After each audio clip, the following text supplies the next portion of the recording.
My life had recently been plagued by a persistent bout of rotten luck. I'd been terminated from my last job. The weeks spent unemployed was slipping into months, despite the stacks of applications I'd filled out. And every credit card I possessed had been maxed out to its limit. Bitterness and self-loathing had poisoned every fibre of my being, and left me with an inescapable melancholy that I was starting to believe was incurable. My latest humiliation had been to dig through my wallet for spare change, as a cashier fixed me with a plastered-on smile, and an impatient line grew behind me, only to find that I still didn't have enough money to purchase a meagre amount of groceries. I'd headed to Willow Park afterwards, a local secluded sleepy stretch of land, to clear my head. The park was empty when I arrived, leaving me free to wander the paths alone and aimlessly. Hunger gnawed away at me like a familiar enemy I could never quite shake.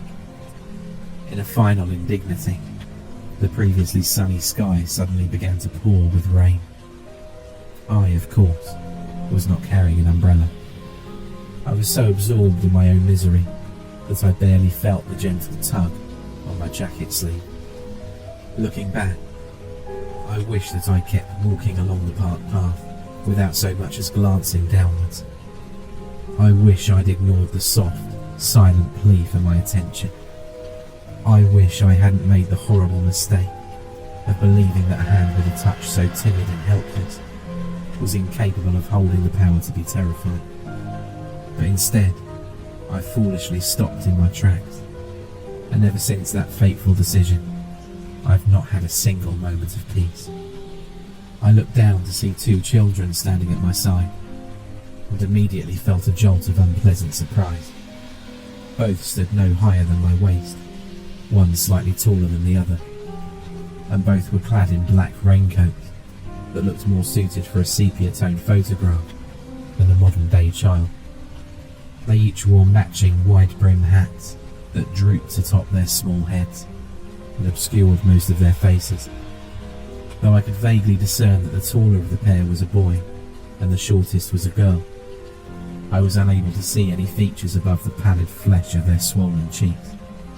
Their lips were so colourless, it appeared as if they had little more than a thin white sliver for a mouth. The children's bodies were round, without any of the cherubic softness associated with youth. Rather, they looked unnaturally bulbous, bloated to the point of near grotesqueness. Unbrushed tufts of stringy blonde hair jutted from beneath their hats like tangled straw, dry as a brittle bone, and seemingly untouched by so much as a single drop of rain. "Hello," I said, forcing myself to sound upbeat. They stared up at me in silence. The girl continued to cling to my sleeve. "Are you okay?" I asked. By now I was drenched and eager to head back to my car. "Do you need some help?" But the pair remained mute. I stood there awkwardly, unsure of what to do, when the girl suddenly began to grip my arm with a startling strength that made me worry she would pull me to the ground. Alarms rang loudly throughout my brain. I felt an immediate urge to extract myself from her unsettling grasp and leave them both behind in the rain. I warily pulled my arm away, somewhat embarrassed for being afraid of how the pair would react. "If you don't need anything, I guess I'll be on my way." She released her hold on me without protest. Neither said a word as I walked away. When I turned around for a final look of parting, I saw that they were still staring at me, though I couldn't see their eyes. I felt their gaze follow me with an intensity that disturbed me, no matter how much distance I put between us. I didn't look back again. I picked up my pace and dug my keys out of my pocket. The rain felt as cold as ever. I unlocked my car and noticed that the girl had left behind a stain on my sleeve, as dark as ink and shaped like her tiny fingers. I wiped at it with my thumb, but the mark didn't budge. I sighed and looked up, only to nearly stumble backwards in shock when I saw the back seat door open and the girl sitting inside. She'd removed her hat and was holding it in her hands, both of which were clean despite the mark on my jacket, with her head bowed and her knotted hair concealing her face like a curtain. "Hey!" I tried to keep my tone from betraying how unnerved I was, and failed spectacularly. "What are you doing in here?" She sat as wordless as before, tightly squeezing and twisting the brim of her hat, with such violence I was certain she would rip it apart. I swallowed my uneasiness. "Look," I said as calmly as I could manage. "If there's something wrong, I can't help you if you don't tell me what it is." I reached into my pocket and pulled out my phone. "Maybe it's better if I call the police and you can tell them." My voice trailed off as I watched my phone screen flicker on and off, before collapsing into a scramble of pixels and shutting down entirely. I stared agape at my reflection in the black screen as a terrible feeling of dread began to wash over me. When I looked back up, the girl was gone. In her place rested her hat. The hat appeared soaked, every bit as saturated with rain as my own clothes were. But unlike the jacket and jeans that clung to my skin and chilled me to the bone, the hat didn't feel wet when I picked it up with a trembling hand. It was dry to the touch, even as I watched beads of rain drip from its brim and onto the car's upholstery. I realised with something between fascination and horror that the raindrops left behind no traces when they landed, and when I cupped my hand beneath the hat to catch the drops in my palm, I felt nothing but air. Furthermore, the back seat was completely dry. There were no damp footprints, no water spots, nothing at all to indicate that a girl wearing a coat glistening with rain had been sitting there mere seconds ago. I turned to fling the foul thing into the parking lot and gasped out loud when I saw the boy standing only a few feet away. "She forgot her hat," I said dimly, my heart thundering madly in my chest. My mind screamed at me to jump into the car, to drive off as fast as I could and never come back to Willow Park again. But it was that same fear that left me rooted to the spot, paralysed and helpless, even as the boy stepped ever closer to me. "Stop it," I wanted to scream, but my tongue felt too thick to form the words. The boy lifted his hat. A burst of darkness erupted in my eyes, blinding me as a hellish symphony assailed my other senses. I could neither see nor move as I felt insects scuttling behind my eyes and scales slithering inside of my skull. The vile taste of putrid water filled my mouth as the deathly scent of rot flooded my nostrils. Final breaths rattling in dying throats, drowning bodies thrashing in water as they sank, screams of agony so shrill that they sounded inhuman. I heard them all, and many hideous more.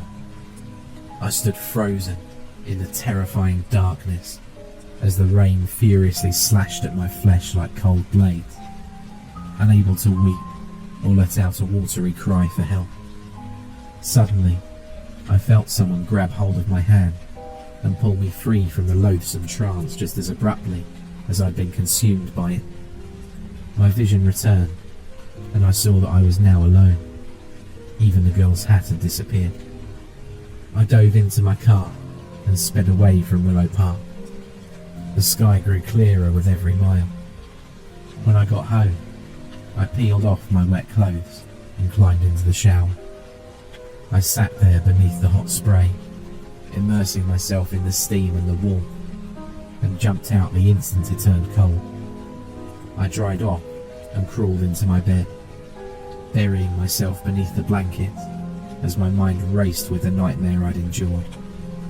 I wondered if the children, whoever they were, had somehow been drawn to the despair I'd felt as I walked through the park. Perhaps my hopelessness and sorrow had served as a miserable beacon, guiding them towards me and leaving me vulnerable to their presence. There was one thing I knew for certain. It was the girl who had rescued me. I'd known it the second I felt her small hand touch mine. I realised now that she hadn't climbed into the car to frighten me. She only wanted me to stay with her in the park. Tears slid down my cheeks as I thought of her being forced to forever wander Willow Park with no one but a boy who carried hell beneath his hat to keep her company. Maybe she too had once visited the park while bearing a sadness as heavy as my own, only to wind up imprisoned by it. I slept fitfully. When I awoke the following morning, I discovered the stain on my coat sleeve had somehow bled onto my arm. I spent hours trying to wash it off, scouring my flesh until it grew angry and raw, but the mark refused to be cleansed away.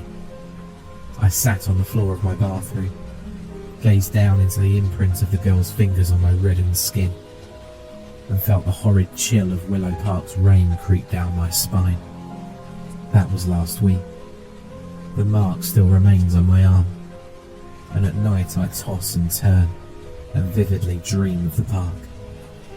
I've told myself repeatedly that I can't go back there, that I was lucky to have made it out alive and I might not be so fortunate again. But I can't stop thinking about the girl. I pity and fear her in equal measure. When it rains, I look out the window and wonder if I'll see her outside waiting for me, clutching her hat and bowing her tangled head. The thought both saddens and terrifies me. So I've made a decision, and perhaps I'll live long enough to regret this one too. As soon as I've finished saying this, I'm grabbing my car keys and driving to Willow Park. I know that I might be walking towards my own doom. I know that the marks on my arm are likely a bad omen. I know that the girl may be every bit as malevolent as the boy, and that she may be trying to lure me into a trap of her own. I know that there's a strong chance I'll never be able to come back and tell you what happened. But I can't keep reliving the same nightmare over and over again. In a way, I never truly left. My mind wanders its paths, even as I hide away in my home. I've got to go now. Wish me luck. I have a feeling it's going to rain.